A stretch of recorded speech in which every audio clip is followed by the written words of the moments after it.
ada yang mau nanya. Oke.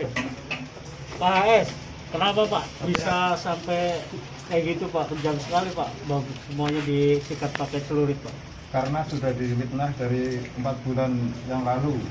Kesal gitu Pak ya. Kesal sampai sekarang tidak ada hentinya. Kami sudah merencanakan untuk berdamai baik-baik, tapi ternyata dia meluap, bahkan sampai mengundang orang lain. Bapak HS menyesal nggak? Ya sebenarnya menyesal sekali, tapi karena sudah terlanjur, ya apa boleh buat. Ini saya bertanggung jawab melaksanakan apa yang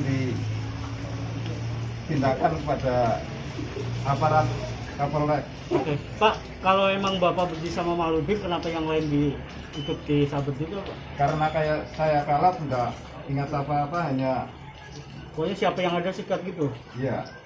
Pak, fitnahnya seperti apa itu Pak? Fitnahnya Pak? Gimana? Fitnahnya seperti apa? Bentuk fitnahnya Bapak dikata apa? Bapak diejek seperti apa? Difitnah, pertama mencuri listrik. tapi mendengar sendiri?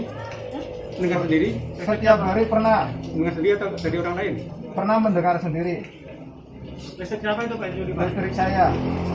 Listrik saya sendiri, dia tidak berani ngecek, cuma tiap hari bilang fitnah saya tiap hari, sampai mengompakkan masyarakat. Dan dia mau tujuan melaporkan saya, mau ngambil dendanya untuk dibagi-bagi. Sempat dihina di grup WA juga katanya Pak? Pernah di WA Priska. Dihina ya. Grup apa itu? Grup apa itu? Priska, Itu RT atau grup apa itu Pak? grup Priska Pemuda Islam Karang. Berarti udah kesel banget, udah lama dihina 4 bulan gitu Pak ya? Sudah lama. Apa nggak mikir Pak? Motif pelaku apa ini? Ya. Baik, terima kasih. Assalamualaikum warahmatullahi wabarakatuh. Selamat sore rekan-rekan wartawan. Jadi pada sore hari ini jajaran Unit Reskrim Polsek Kebumen, Polres Kebumen, kita melaksanakan rilis ya pengungkapan perkara dugaan tindak pidana perencanaan pembunuhan dengan menyebabkan kematian yang terjadi di Desa Argopeni. Jadi kejadiannya pada hari Rabu tanggal 17 Maret 2021 pukul 15.30. Tersangka berinisial HS. Ya. Korbannya ada 6 orang, 1 orang meninggal dunia di tempat, sementara 5 orang itu dalam kondisi luka dan dirawat di rumah sakit RSUD ya, rumah sakit Kebumen. Dari kelima itu saat ini pada saat rilis ini 2 sudah boleh dinyatakan pulang lewat jalan, sementara 3 masih dirawat di pihak rumah sakit. Adapun Motifnya pelaku apa? ya baik. Jadi motif pelaku dari hasil penyidikan yang dilakukan oleh Unit Reskrim Polsek Kebumen dapat tergali karena memang korban belum bisa diambil keterangan. Ini murni dari pemeriksaan dan keterangan dari tersangka bahwa yang bersangkutan itu sejak 4 bulan yang lalu sudah mengalami akumulasi kekecewaan, kekesalan, dan perasaan tidak menyenangkan secara psikologis terhadap salah satu korban yang berinisial MH, ya, yang merupakan tetangganya. Kira-kira jaraknya 20 meter dari rumah tersangka. Kekesalan dalam bentuk apa?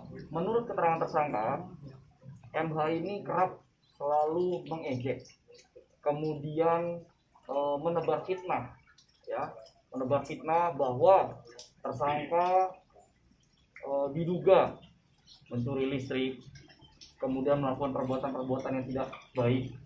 Kemudian juga menurut tersangka, korban MH ini kerap terlalu mencampuri urusan internal keluarga dari tersangka. Contoh misalnya bahwa ada informasi internal keluarga tersangka terkait warisan segala macam, itu selalu merecoki. Dan itu membuat suasana psikologis dari tersangka menjadi tidak nyaman, kesal, jengkel. Itu terjadi 4 bulan yang lalu, dan itu setiap hari selalu mendapatkan apa yang dirasakan oleh tersangka, sehingga itu menjadi akumulasi frustasi secara psikis itu yang dirasakan oleh tersangka. Kemudian puncaknya pada hari Rabu ya tanggal 17 Maret 2021 sekitar 15.30 sepulang dari sawah, jadi awalnya sedang di sawah, itu kemudian tersangka karena sudah akumulasi kekesalan, kemudian melaksanakan niat untuk memberi membuat perhitungan kepada korban MH yang merupakan tetangga sendiri. Dengan cara apa? Menyiapkan celurit, kemudian celuritnya diasah. Setelah merasa tajam, kemudian yang bersangkutan mendatangi rumah korban MH. Pada saat mendekati rumah korban MH, bertemu dengan MH.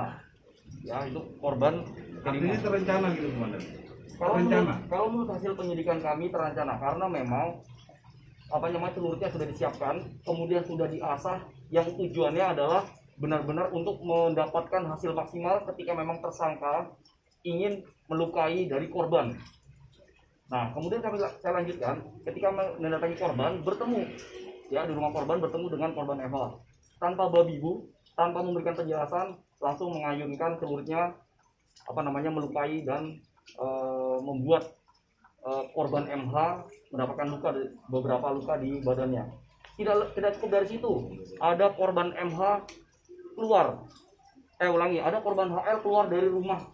Dari itu adalah keluarganya korban MH. Dia keluar rumah, dianiaya juga menggunakan celurit. Tidak cukup di situ, kemudian tersangka masuk ke dalam rumah, didapatilah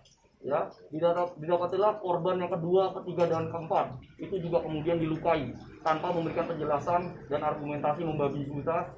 Kemudian korban menerima penganiayaan dan menyebabkan luka di beberapa bagian tubuh. Kemudian dari masyarakat juga mencegah, namun mendapatkan tindakan penganiayaan juga dari pelaku. Pasal yang diterapkan, Komandan.